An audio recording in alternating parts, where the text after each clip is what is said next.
দিন দুই আগে মুখ্যমন্ত্রী মমতা বন্দ্যোপাধ্যায় ভোট প্রচারে গিয়েছিলেন হুগলিতে। আশা ছিল কিছু বলবেন সিঙ্গুর নিয়ে। সিঙ্গুর থেকে শিল্প তাড়ানো নেত্রীর অপবাদ ঘোচাতে হয়তো দেবেন নতুন শিল্পের আশ্বাস, কিন্তু তার মনে পড়েনি শ্মশানপুরী করে দেওয়া সিঙ্গুরের কথা, বঙ্গের বেকার যুবকদের কাজের কথা। তিনি সরব ছিলেন শাহজাহানকে আড়াল করতে, গণ আন্দোলনে সামিল হওয়া সন্দেশখালীর মা বোনেদের সম্মান নিয়ে ছিনিমিনি খেলতে। কিছুদিন সন্দেশখালী নিয়ে নাটক করে বেড়ালো, চক্রান্ত বেরিয়ে গেল। একটা মেয়ের কাছে টাকা বড় কথা নয়, আত্মসম্মান যদি মা বোনের বিচে চলে যায়, সে আত্মসম্মান কখনো ফিরে আসে না।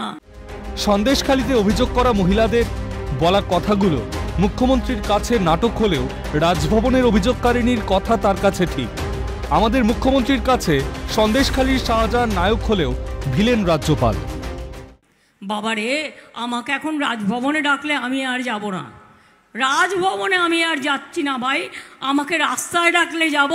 রাজ্যপালের কথা বলতে হলে আমাকে রাস্তায় ডাকবেন, আমি রাস্তায় গিয়ে দেখা করে আসব। স্পষ্ট, মুখ্যমন্ত্রী মহিলা হতে পারেন, কিন্তু মহিলাদের সম্মানের জন্য তার মন কাঁদে বাছাই করে। সম্মানের ভয়ে যিনি রাজভবনে যেতে ভয় পাচ্ছেন, তিনি সন্দেশখালীর মহিলাদের ঠেলে দিতে চাইছেন শাহজাহান বাহিনীর খপ্পরে। অথচ সেই মুখ্যমন্ত্রী মহিলা ভোটের প্রত্যাশী, হাতিয়ার করেছেন লক্ষ্মীর ভান্ডারকে। লক্ষ্মীর ভান্ডার যারা পান, আগে 60 বছর পর্যন্ত ছিল। মনে রাখবেন, কদিন আগে বিজেপির নেতারা বলেছে আমরা তৃণমূলকে হারিয়ে লক্ষ্মীর ভান্ডার বন্ধ করে দেব। আমি ওদের বলে রাখি, তৃণমূল হারবে না। আর জেনে রেখে দিও, লক্ষ্মীর ভান্ডারে হাত দিতে গেলে তোমাদের হাতগুলো কি কি করতে হয় আমার জানা আছে। লক্ষ্মীর ভান্ডারের মায়েরা বোনেরা 60 বছরে বন্ধ হবে না। শুভেন্দু অধিকারী, সুকান্ত মজুমদার, দিলীপ ঘোষরা কবে কোথায় এ কথা বলেছেন বাংলার কারো জানা নেই, কিন্তু বাংলা জানে সিঙ্গুর থেকে শিল্প তাড়ানো নেত্রী গত 13 বছরে একটাও শিল্প আনেননি সিঙ্গুরে। ঘটা করে বিশ্ববঙ্গ বাণিজ্য সম্মেলন, বছর বছর বিদেশ সফর হলেও শিল্প আসেনি বাংলায়। বেকারের হাতে কাজ নেই, নেই সরকারি চাকরি, যা আছে তাও দুর্নীতিতে ভরা। বাংলার ছেলেরা ভিন রাজ্যে ছুটছে কাজের খোঁজে। হয়তো তাই মুখ্যমন্ত্রীর মুখে নেই শিল্পের কথা, নেই কাজের কথা, নেই দিশা দেখানোর বার্তা। আছে শুধু বিরোধীদের নিশানা আর তার সরকারের নানান শ্রী আর ভান্ডারের কথা। সীমান্ত পারের বনগায় গিয়ে বললেন লক্ষ্মীর ভান্ডারই নাকি নারীর সম্মান।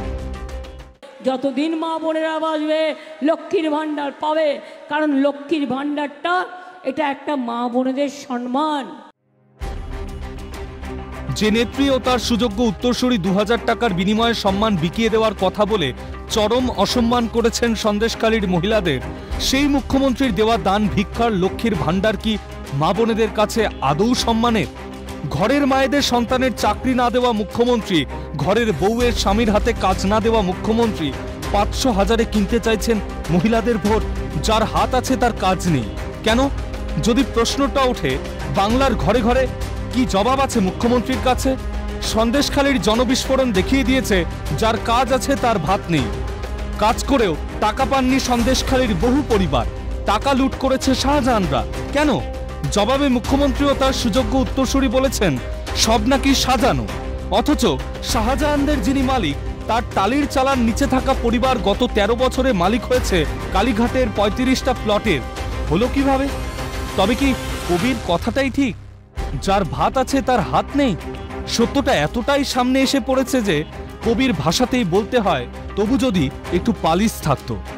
গলার জোরে স্ট্রিং অপারেশনে ভিডিওর পালিশে যেমন চাপা দেওয়া যায় না সন্দেশখালীর নারীদের সম্ভ্রম লুঠের কথা, তেমনি চাপা দেওয়া যায় না এরাজ্যে শিল্প না থাকার কথা, কাজ না থাকার কথা, চাকরি চুরির কথা, রেশন চুরির কথা।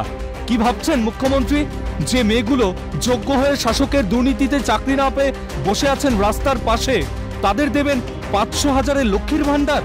যে মেয়েগুলো যোগ্য হয়েও শাসকের দুর্নীতিতে আছেন, চাকরির অনিশ্চয়তায় চাকরি গেলে তাদেরও দেবেন 500,000-এর লক্ষ্মীর ভান্ডার? বাংলার ঘরে ঘরে মা বোনেরা ঘরে রাখেন লক্ষ্মীর ভার, সংসারের প্রতি সেটা মা বোনেদের দায়বদ্ধতার ছবি, বাংলার মায়েদের সম্মানের প্রতিচ্ছবি। বাংলার সেই মায়েদের ভান্ডারের নামে ভাড়ের টাকা দিচ্ছে তৃণমূল সরকার। আর তৃণমূল দল ও সরকার ভান্ডার সরিয়েছে অর্পিতাদের ঘরে বিদেশি মহিলাদের হাতে সিঙ্গাপুরের ব্যাংকে। তবে প্রমাণ পেয়ে গেছে বাংলা, প্রমাণ পেয়েও কি করছে সিবিআই? প্রশ্ন উঠছে সেখানেই। ক্যালকাটা নিউজ।